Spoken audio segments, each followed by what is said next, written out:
Hello लोगोफोर खुलुमबाय आंनि गोदान ब्लगाव नोंथांमोनखौ बयखौबो बरायग्रोबाय आरो आसा खालामो नोंथांमोना बयबो आंनि भिडिअखौ जोबजासे नायलांगोन। दिनैनि कन्टेन्टआ आंना नाफाथि हाजोआरि बिनानावनि थाखाय जागोन। थाम्बनेल आरो टाइटेलखौ नायना मिथिखाबाय जानांगौ।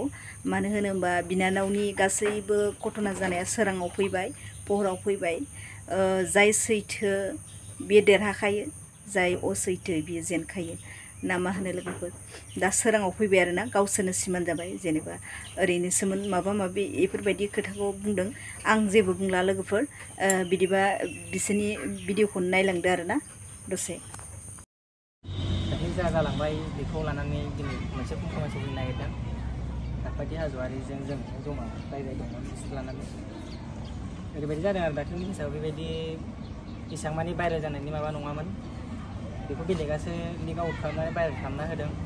जोंनिफ्रायथ' बिदि लिक आउट जालांदों बेबायदि नङामोन आरो। माने भुल गोरोन्थियावसो जाफ्लांनाय बेफोरबायदिया, मिसआन्डारस्टेन्डिंआवसो जानाय। बेखौनो लानानै दिनै सावरायनानै जों जमा गोरोबलायनानै थानो होननानै दिनै नैबेयावहाय जमा जाफैदों आरो जोङो गोरोबलायना थागोन होननानै।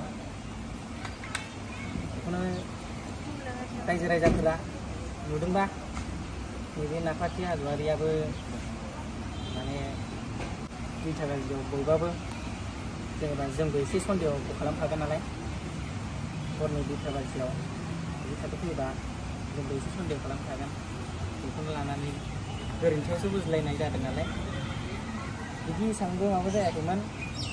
ओमफ्राय जोंनि गेजेरावबो बिदि एसेबां माबा जायाखै आरो। बेखौनो दिनै क्लियारिफिकेसन होनानै रायजो राजाखौ मिथिहोनो बेबायदि जायाखै होननानै मिथिहोनो दिनै जों नैबे क्लियारिफिकेसन आरो नैबे माबाखौ गोरोबनायखौ लाबोनो जों जमा जादों।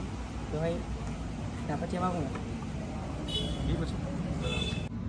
खुलुमबाय बयखौबो रायजो राजा नोंथांमोननिसिमहाय। ओमफ्राय आङो दिनै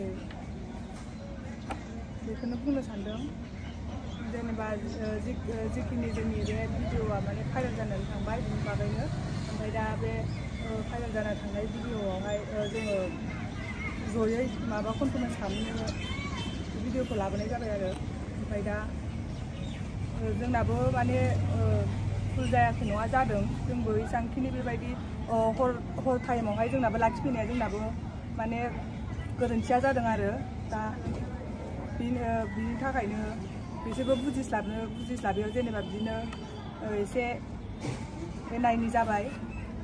ओमफ्राय दा बिसोर आदामोनाबो जोंनि गामि खाथिनिनो।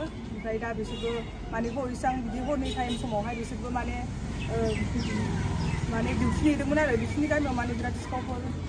जों मोननैबो दोलोनि गेजेरावहाय भुल बुजाबुजि जादोंमोन। दा बे जाथायखौहाय जोङो मोननै दोलोजोंहाय कमप्रमाइस खालामबाय।